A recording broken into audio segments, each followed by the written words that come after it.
Today we're on the Book of Esther. Such a neat, fun, cool, interesting book. Actually, I could just open it up and read it. If you like stories, I could just read the story of Esther and then we could be done because it tells itself. It's an amazing book. Now, how many people will admit to liking and watching soap operas or telenovelas? Good. I'm glad nobody admits to that. We're all super spiritual and strong here. I love it. But yeah, if you like soap operas, or if you're in your previous sinful life, then you used to watch soap operas, you're going to love this story. So if we just read it, you would be fed. Like if I just read it out loud, you're going to be fed. At worst, you'll be entertained. Because that's the kind of book that it is. It's just entertaining, it's fascinating, it's beautiful. But I can't just read it. I have to put it into historical context. I'm sorry. It's just I can't help myself because it is a soap opera style of story. It's got everything: sex and alcohol and revenge and turnabout, and it's just amazing. But where it's placed in history is we have to consider it. It's the 5th century BC, and the world is changing dramatically. There's an intellectual expansion in the civilizations. Confucius is laying down his philosophies in the East. In Greece, they are experimenting with democracy and philosophy and rhetoric. Mathematics is going off the charts. So there's like a literal Cambrian explosion in the intellectual capacity of humankind at this point in history when Esther took place. If you've been following along, you know that the Hebrews, sometimes we call them Jews, sometimes we call them Israelites, Israelis, whatever. I mean, we'll just Jews, Hebrews, whatever. But they have been sent away to exile.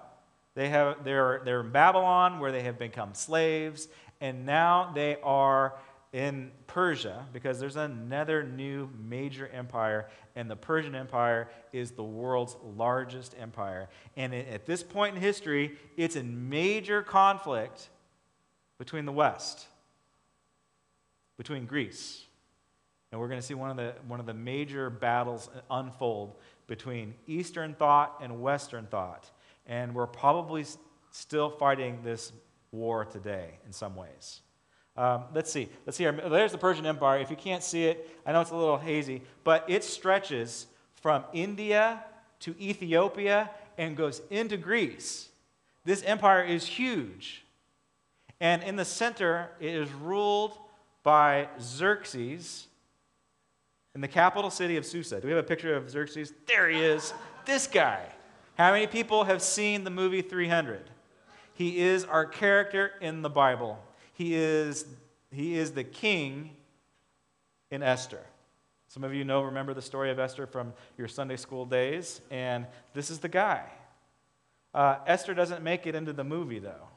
They don't write her into the script for some reason. There he is. And I don't think that once we begin to know a little bit more about Xerxes from the Bible, I don't think he was this sexy. I don't, because he was most likely, he's a drunk in this book. And so this has changed the way that we think about him, because I think that he was probably fat and slob and a slush and probably had lots of back hair. It's just probably a disgusting individual. And he probably did have a lot of gold chains, but it was like those really tacky gold chains, right? So this is who we're really talking about. He was a pig. And so let's turn that cell phone off. Let's do that. All right, so let's Esther chapter 1, verse 1. This is what happened during the time of Xerxes. The Xerxes who ruled over 127 provinces, stretching from India to Ethiopia.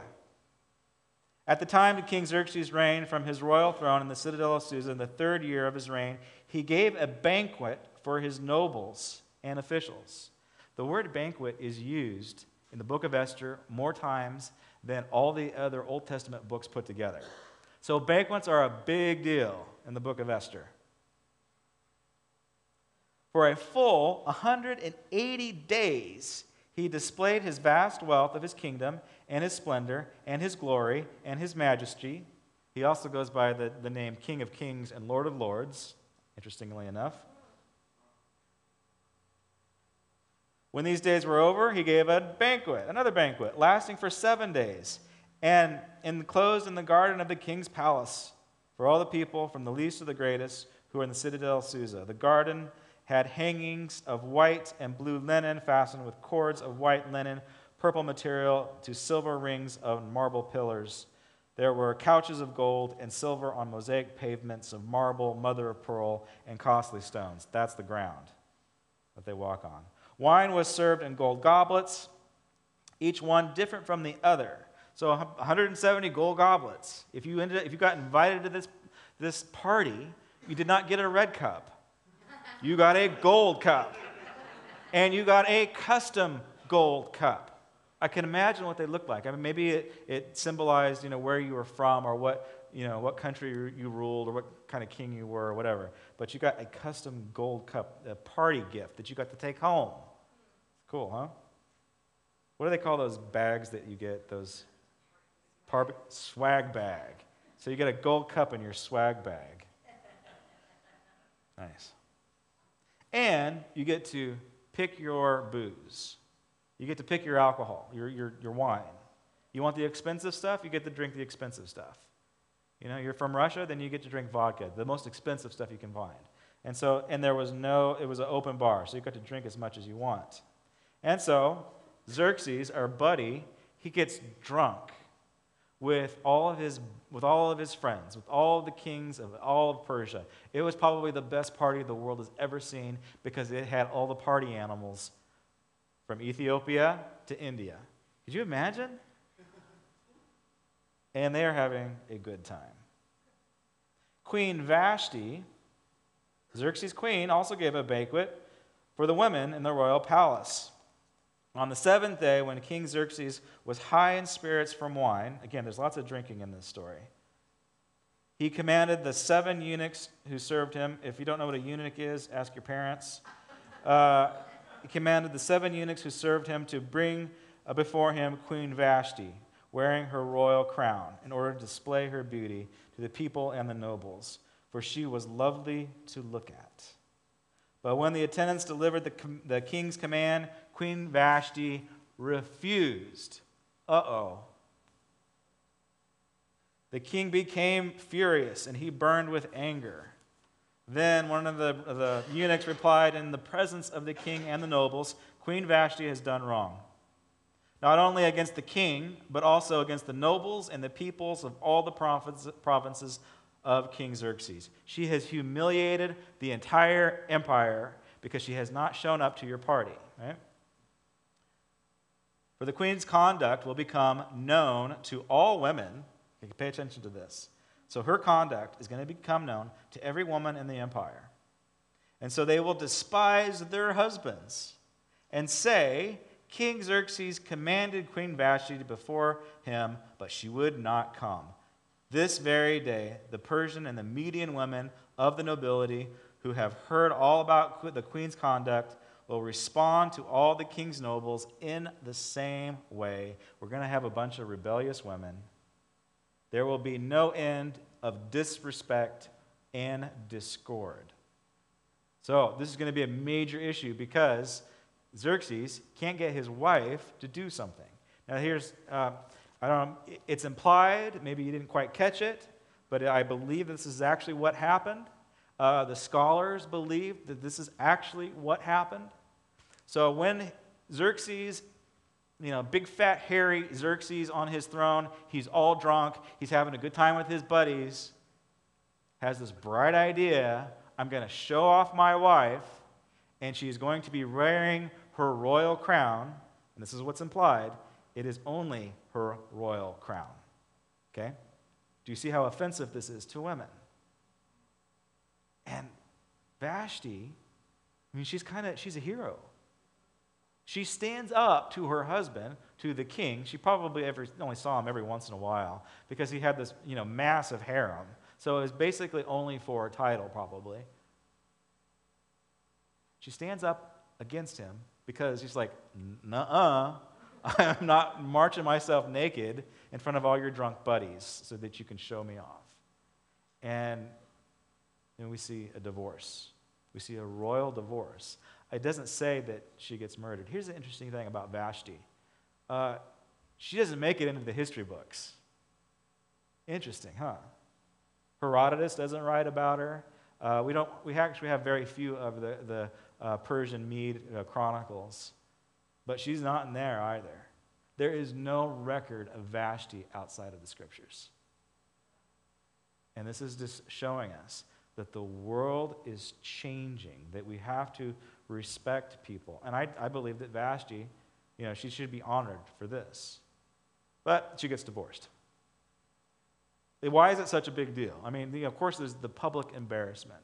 But there's 127 provinces that get called together from all over the empire. And Xerxes, he's rolling out the red carpet. Like he's giving them all gold cups. He's putting on this amazing party. He is serving the drinks. It is an unlimited bar. Now, when people of influence, when people of power, when businessmen, when politicians, when they act like this and when they throw parties like this, what are they trying to do? There's a motive. What's the motive? What do you think? He's got all the satraps, the governors, the kings, the princes. That's it. He wants to make that money. He is raising funds. This is a political fundraiser, nothing less. And what is he raising funds to do? He's raising funds to attack the Greeks. The Battle of Thermopylae. That's the big battle in 300. It's where King Leonidas defeats them all in the Hot Gates, the little narrow, meter where the brave Spartans defeat the nasty Persians. As far as the Bible goes, we don't know who the bad guys are and the good guys are, by the way.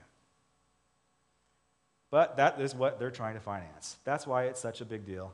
And that is why Xerxes has got to get himself a new wife. And there we have Esther. So Esther, most likely a teenage girl. Beautiful, pretty, smart. We're going to see that in a second. But she is in kind of an uncomfortable circumstance. She has been adopted by her cousin Mordecai. And Mordecai is a Jew. Therefore, Esther is a Jew as well. And she hides her identity. Mordecai convinces her to hide her identity as a Jew.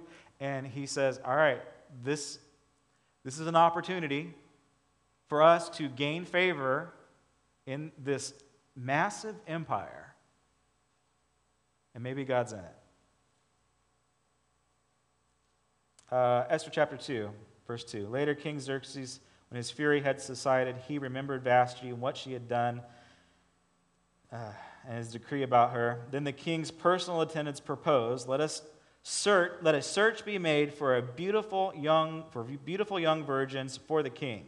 Let the king appoint commissioners in every province of his realm to bring all these beautiful young women into the harem at the citadel of Susa, and let them be placed under the care of a eunuch who is in charge of the women, and let beauty treatments be given to them for like a year. How would you like to have a beauty treatment for an entire year? Yes. And let the woman who pleases the king be queen instead of Vashti. So we have Xerxes putting on an international beauty show, a beauty pageant. What a bizarre thing, huh? That a political leader would be managing a beauty show.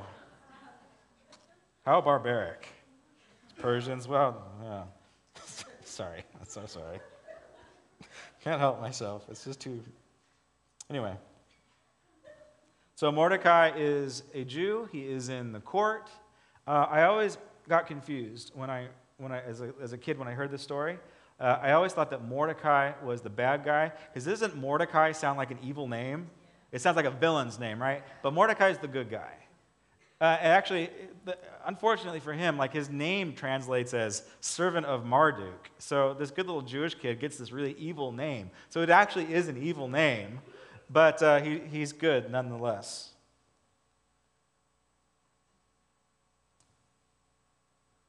Now, the bad guy, his name is Haman. Whenever this story is still, like, in synagogue, this story is told, I think, on March the 8th. And this is kind of when it happens.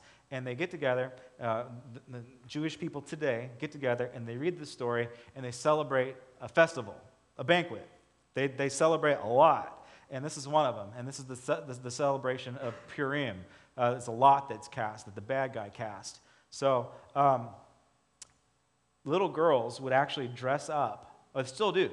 They dress up as a princess, as Esther. And they come into synagogue to this day, and they have like a little beauty pageant, and people give them candy, and it's really sweet. But then there's the bad guy. The bad guy's name is Haman. And so to this day, whenever this story is read out loud, whenever Haman's name is mentioned, all the good little Jewish kids, they go, boo, boo, bad Haman. So you guys are welcome to do that. I did this first service.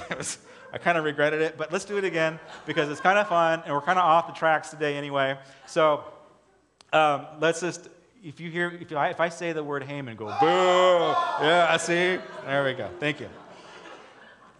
Yep. All right.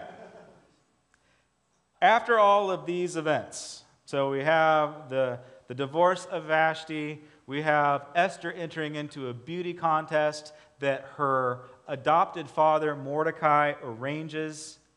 She is put into the presence of the eunuchs and of the managers of the palace. She gains their favor. Now, there's hundreds and hundreds of beautiful women, and I'm sure they are all gorgeous. But she's the one that gained favor. So that's important. We've got to get this. Like, if you're struggling at your work with your boss, that's because you haven't learned the secret of favor. And Jesus himself said, all right, I need to increase in the favor of God, which is ironic because Jesus is God. I don't know how that works. If you figure it out, tell me. But he had to increase in the favor of God and of man. So Jesus himself worked on this idea of gaining God's favor and gaining man's favor. And I know that might be difficult. It might be counterproductive, but that's wisdom. Now, what I'm not saying is don't bow your knee. There's a difference, because hopefully we'll uncover that today. All right, after all these events, Xerxes honored Haman. Thank you. The Agaggite. Now, an Agaggite is also a, it's blanking on me, Canaanite, and then the other Amorite. So an Agaggite is an Amorite. An Amorite is synonymous with Canaanite, who are the traditional enemies of the Jews. And it's a blood feud that goes all the way back to Esau. And so Esau and Isaac, that tension between brothers, that blood feud, it goes all the way back there. And so our bad guy, our villain, his name sounds good, Haman, but he's not. He is the bad guy. Thank you. All right, so he gets elevated. King Xerxes elevates him and giving him the seat of honor, right? Of honor, higher than that of all the other nobles. So he's the right hand. He's the viceroy. And all the royal officials and all the king's gate, they knelt down and they paid honor to Haman. So, yes. So, yet, big old cool Xerxes, people, they bow before him. They kneel before him. And at the right hand of the king, you are supposed to treat that individual with the same amount of respect. So, whenever the king is, hanging out in his harem with all of his women, Haman is running the show, and Haman is demanding that everybody bow to him. You guys get the picture? The bad guy. He's in power. All right. But Mordecai would not kneel down or pay him honor. Mordecai, the good Jew, won't now kneel down to Haman. And I have a hunch that he wouldn't kneel down before Xerxes either. But he has favor. He is in the court. But he has the same spirit, the same attitude, the same position that Shadrach, Meshach, and Abednego had. They wouldn't bow down either. And so this value system gets passed on from generation to generation, and it comes up in Mordecai. He will not bow his knee to a viceroy or to a king. Interesting. In the movie 300, the climax of the whole thing is between Leonidas and Xerxes. So Xerxes actually shows up to the Battle of Thermopylae, and they have this confrontation. It's mano a mano. It's the King Leonidas and the God King, the King of all kings, Lord of all lords, the master of the world, Xerxes. And Xerxes says, I will give you the desires of your heart, King Leonidas. I will make you king over all Greece and over all Europe, over the entire Western world. We will make it. We will bring it all in. We will control it. We will bring peace and harmony to the entire uncivilized world, in addition to your civilized, advanced Greek city-states. And everybody, King Leonidas, is going to bow down before you. But all you got to do is bow before me. So that's the climax of the whole movie. Leonidas, I know, he's smug and, offensive, and so he doesn't. And, it's great.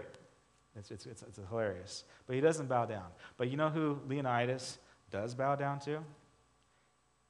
Himself. He bows down to human secularism because this is where it's birthed. It's birthed in Greece. The worship of man and man's accomplishments is birthed here. So it is really cool that Leonidas will not bow his knee to Xerxes, but guess what? He's not going to bow his knee to Jesus either. Interesting. All right. So Haman, thank you. Haman says, he's like hurt. He's like all offended. Why doesn't Mordecai bow down to me? Everybody else bows down to me. I'm the king's man. I'm the right hand of the king of all kings. Why won't he bow down to me? And it leaks out. Mordecai is a Jew. I hate Jews. My family has hated Jews their entire life. Our people hate Jews. Haman is Hitler. No, I believe that the very same spirit, like the same principality that was upon Hitler, that empowered Hitler, that gave Hitler the resources that he needed, that gave him the ability and the rhetoric to fan the flames of hatred throughout all of Europe and to kill 6 million Jews. The little German guy didn't get that within his own power. He got that from the enemy of God. It was a demonic spirit, a big, giant principality that possessed Hitler, that also possessed Haman. It's the same guy. And when Haman died, it got passed on to somebody else and eventually got inputted into Hitler. And when Hitler died, it went somewhere else. Who knows where he's at right now? But he's out to kill God's people and to do it in a systematic way. And so once for the sake of time, once the evil dude figures out that Mordecai is a Jew, not only does he want to kill Mordecai, but he gets this bright idea, no, I don't want to just kill Mordecai, I want to kill them all. I have such immense power. I am running this empire while big, fat, hairy Xerxes is getting drunk in his harem. That's what's going on, folks. He's not this slim, sleek, sexy guy. No, he's a pig, right? He devises one of the most evil plans the world has ever seen to annihilate all the Jews in the entire empire. The Jews are not slaves anymore in Babylon. They have broken the bondage of slavery. There's something interesting, like when Cyrus gave the decree to send the Jews back to Jerusalem to rebuild the temple, to rebuild the walls with Nehemiah, if you were here last week, only 10% of the Jews came back. 90% stayed in the Persian Empire. Why? Because they learned the secret of favor. Because they bought houses.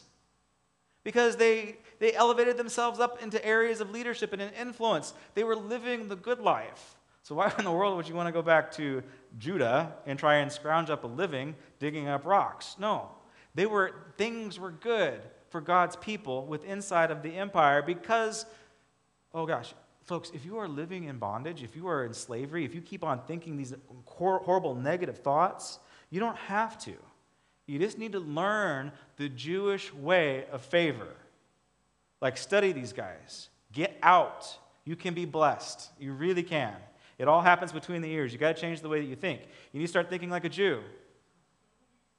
Jesus was a Jew. God's a Jew.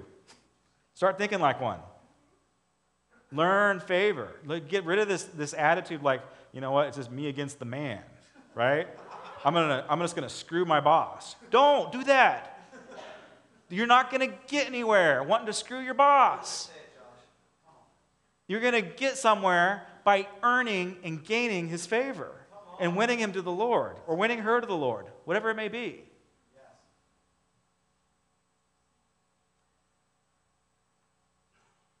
So the Jews figured this out. They're everywhere. They're everywhere from India to Ethiopia, into Greece, all over Palestine, Persia, Iraq, Iran. They are merchants, and they are involved in the community. They have established their values. They're their own people. They serve kings and princesses and dictators, and they serve inside of new democracies, yet they won't bow their knee. Because why? What does it say on the package of Hebrew National hot dogs? They answer to what? A higher authority. And that is the only knee that they bow their knee to. And we got to get this. If you want God's favor in your life, quit bowing your knee to secular humanism. Quit bowing your knee to your own self. That's our biggest issue right now. Is like we just think that we're so that. We think we're all cool. It's all about me. I'm just going to worship myself. All right, I'm getting there.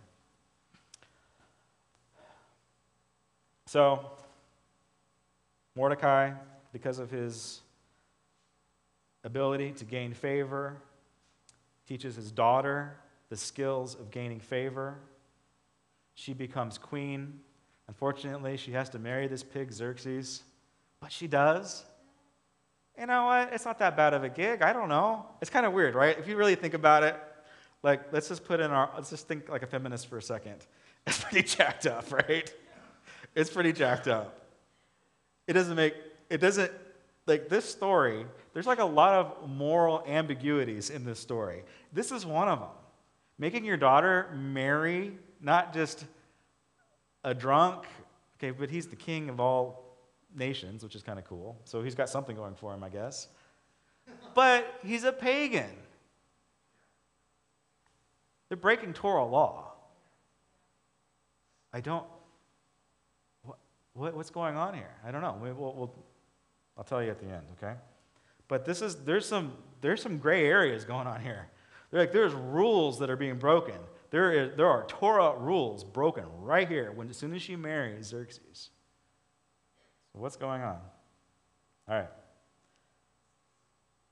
So when Haman discovers that he's a Jew, he goes out to kill all the other Jews, and since he's the right hand, he's got Xerxes' ring, sort of, like Xerxes drunk. Again, there's a lot of drinking going on in this story. Xerxes drunk, and Haman grabs his hand while he's in a stupor and gets his signet ring and writes this decree to kill every Jew in the entire empire. And part of this decree is to say, you have everybody from Ethiopians to Iraqis to Greeks, you have the right. It's open day to kill Jews. You will not be prosecuted if you murder a Jew. Not only will you not be prosecuted on this 13th day of the month to kill Jews, but you can also take their property and their money and their land, everything. It's all yours. So, I mean, what a horrible thing, right? This is Haman's evil plan. He's going to empower an entire empire to annihilate every single Jew on the planet and take their stuff. What did Hitler attempt to do? He killed 6 million Jews. He would have kept on going if he could. Not only did he kill them, they took their money. They took their art. They took their land. They took their property. They took everything. What would have happened if there would have been a Mordecai and an Esther during World War II? Could we have changed the course of history? I kind of think so. That's debatable, right? Why not, though? Why can't we change history? I think that's how God made us. All right. This is when Mordecai persuades Esther to save the Jews. Mordecai confronts Esther, and he says this. This is chapter 4, verse 12. When Esther's, I'll go 10. Chapter 4, verse 10. Then she instructed him to say to Mordecai, all the officials and the people of the royal provinces know that for a woman to approach the king in the inner court by being summoned, the king has but one law. They will be put to death. So if she approaches the king with a summons that is not formally petitioned, anybody can die, including the queen, unless the king extends his scepter and then spares their lives. When Esther's words were reported to Mordecai, he sent back this answer. Don't think that because you are in the king's house, you alone of all the Jews will escape. If you remain silent at this time, relief and deliverance for the Jews will arise from another place. He's saying, look, so this is a dad talking to a daughter. I want you to take a big risk. I want you to break protocol, risk your life, go into the king's presence and say, save the Jewish people. He says, look, this is what's at stake, honey. Honey's not the right word. Because this is his adopted daughter. He's looking his daughter into the face. He says, look, this is what's at stake. People are going to die. Everybody knows that I'm a Jew. Your father will die. And you might die too if they figure out that you're a Hebrew. Well, this is the hard talk that a dad has to his daughter. And then he says this. Underline this. This is verse 14. And who knows but that you have come to your royal position for such a time as this. Have you been blessed? Why? Sometimes people walk in such incredible blessings and they can't quite figure it out. What happened? How did I get all this stuff? How did I get so lucky? Right? Maybe it's for such a time as this. What is God calling you to do? Why are you so blessed? Why did you end up in royalty? Who needs to be saved? Then Esther sent this reply to Mordecai. Go, gather together all the Jews who are in Susa, and fast for me. She's saying, I'm all in. Oh, gosh, this is so hard. Could you imagine being a dad and telling your daughter, I'm asking a lot of you. She probably could have gotten away of being the queen for the rest of her life. She probably could have faked it. She was good at getting the king's favor. She could have lived the rest of her life in luxury, but in her mind always knowing that because she did not act, her father was murdered and her entire people were slaughtered and annihilated. So she says, fast for me. I'm all in. Isn't that incredible? What a brave young girl. And again, she might have been a teenager. What a brave young girl to say, I'm all in. Maybe it's changing. A lot of young people wouldn't take a risk like this. They wouldn't sacrifice themselves. Look at what she says after this. Fast for me. Do not eat or drink for 3 days or nights. And my attendants will fast as you do. And when this is done, I will go into the king's presence. I will march myself right up there, even though I'm not supposed to do it.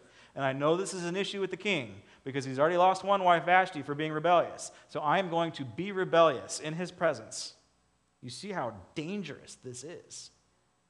I mean, Xerxes got woman issues, right? He's got lady problems. And now he's going to have another one. She marches right into his presence. I will go into to the king, even though is it against the law. And if I perish, I perish. Could you imagine if your daughter said to this, and he's like, oh my God, I don't know if I could do this, by the way. I'm being really transparent with you. If my daughter says, you know what, God's calling me to Afghanistan, and if I perish, I perish. I'd be like, oh, heck no, you ain't going anywhere. I'll lock you back up in your room. Could you imagine that?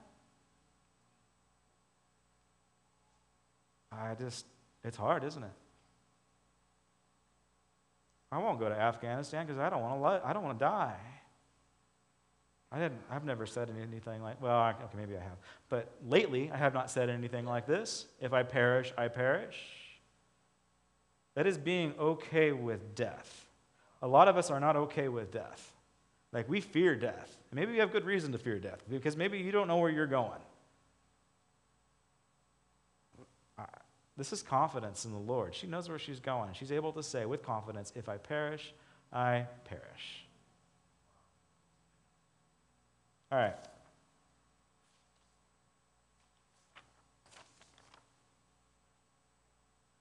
She doesn't perish, obviously. The story ends well. It is a complete ironic reversal of fortunes. Everything that evil Haman did, evil Haman did, his decree is countered by another decree. Xerxes actually can't say, oops, my bad, let's get the white out and reverse my decree. He can't do that. So throughout the entire empire, this decree is everywhere. Everybody knows that on the 13th of the month, it is open day on Jews. You can kill them all. And that cannot change. Because it is a royal decree with his seal. It cannot change. It cannot be undone. It can't be like, oops, my bad. No. And so Xerxes says, okay, bad, evil Haman dies. Boo, because God gives Mordecai favor. Mordecai actually saves the king's life. The king remembers it. And the king says, you know what, Haman, I don't like you anymore. And he impales him on a big pointy spike that was meant for Mordecai. So there's all kinds of reversal of fortune. What was meant for evil, God had used it for good. That's what's going on. The whole story is about that. Now, the evil decree is countered by a divine decree that Mordecai writes and that he seals with a signet ring. And it goes like this. Jews, Hebrews, whatever you want to call yourselves, on the 13th of the month, Friday the 13th, this evil day, right? 13's got this weird thing all throughout history. I'm not into numerology, but it's just there always. You have the right and the authority. In fact, we are strongly encouraging you that you take up arms, that you assemble in the squares, and that you defend yourselves, and that you kill anybody that is trying to kill you. Isn't that cool? And they have evil Haman dies, and all of the other people that are in league with him, they all die too. Because the Jews are given the authority and the power to defend themselves, to take up arms, and to defeat the evil. that has been, the evil decree that has been placed against you. Look, this is a story, right? This is a telenovela. This is a soap opera. But there is an evil decree that has been placed on your life, that has been sealed by the devil and his dominions, and they are out to get you. There is a wanted poster with your face on it in Hades, and they are after you. But the thing about God is that he can take every evil thing and he can turn it around for good.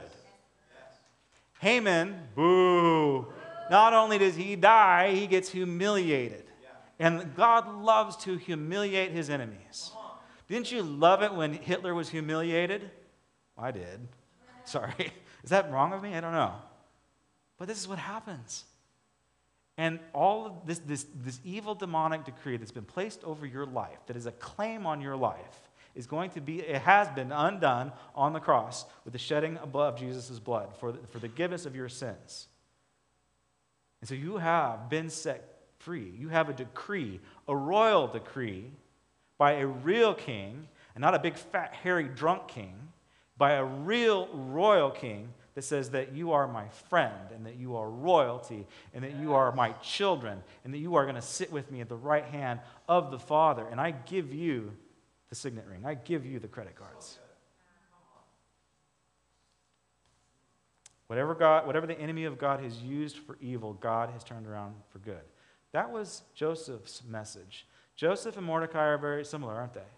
Joseph was raised up to be the right hand of Pharaoh, and so was Mordecai. Daniel, the same situation, raised up to be the right hand of the king in Iraq. So was Mordecai. Nehemiah, raised up to be the right hand of the king. So was Mordecai. It was this ability to tap into favor, to take all of the negative situations in life and turning them around and making them good. And we have this. We have this promise for our lives. So what is bad in your life? What is it? Is your finances? It can be turned around, and it can be used as a testimony, and it can mock the devil. Wouldn't you like that? Wouldn't you like it if you're, instead of living in constant debt and poverty and life sucking, that you could be so blessed that you could mock the devil with your provisions?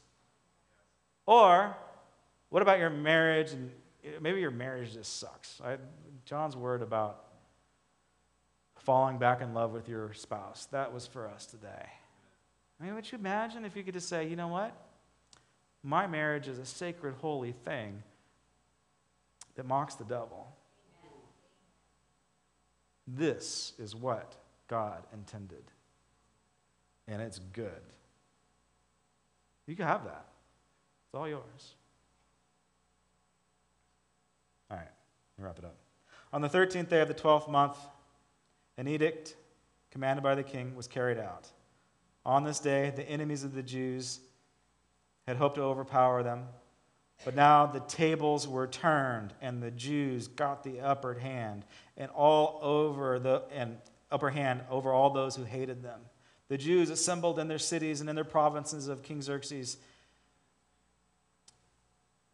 No one could stand against them, because the people of all the nations were afraid of them. And all the nobles of all the provinces and the satraps and the governors and the kings and the administrators, they helped the Jews because of Mordecai. Mordecai was prominent in the palace. His reputation spread throughout the province, and he became more powerful.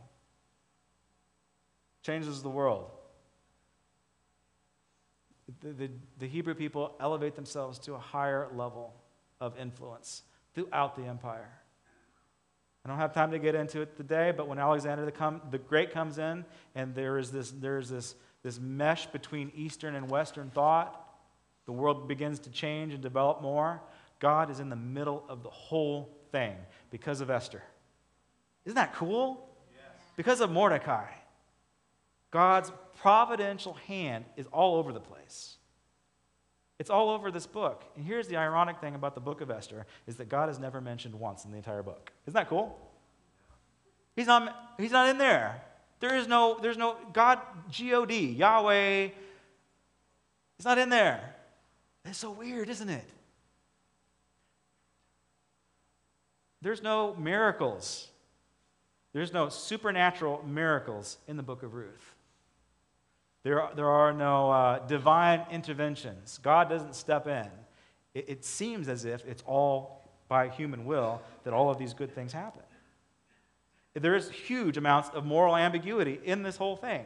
It seems as if God is not present, yet he's all over the place.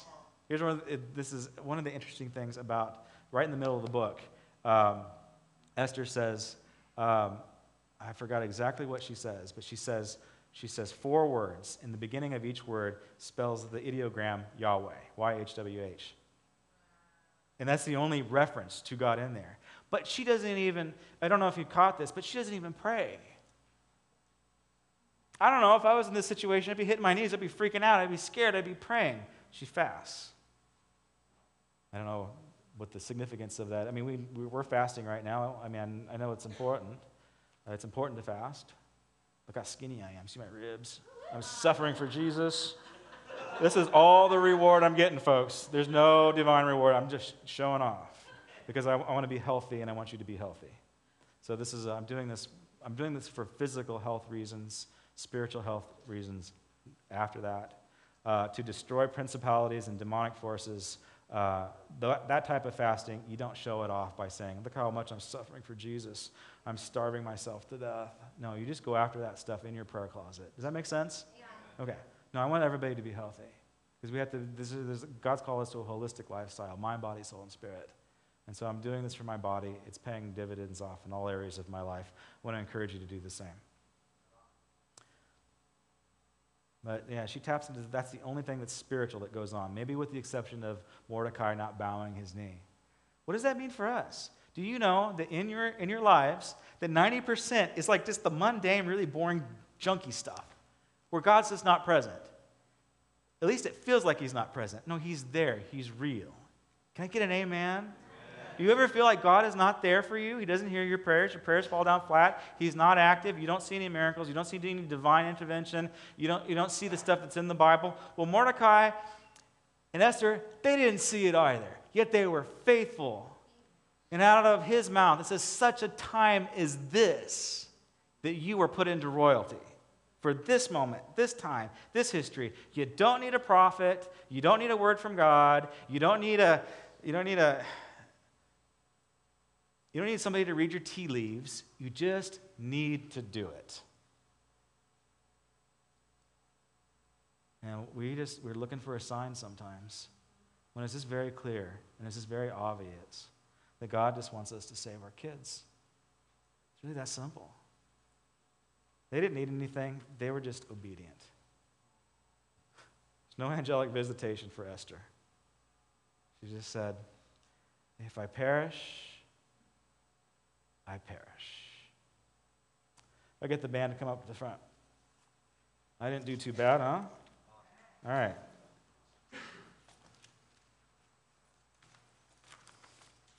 If I could have the ushers come to the front, too.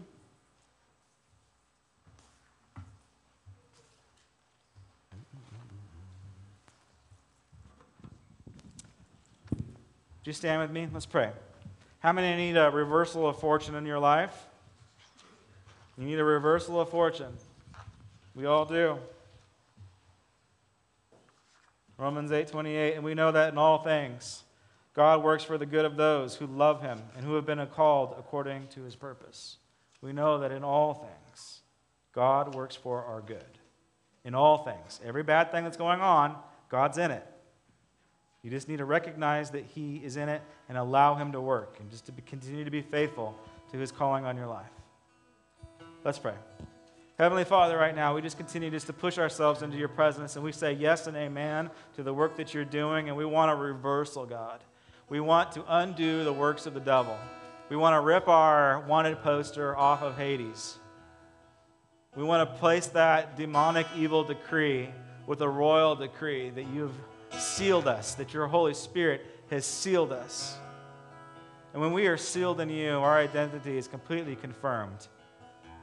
We know that you are good, that you're a good king, that you're not a mean king, that you're not a pig, that you're a lover of children, that you're a good, good father. and you're out to save us, and you're out to be sovereign in this world, and you're out to be sovereign in our lives when we don't feel you. Bless us this day.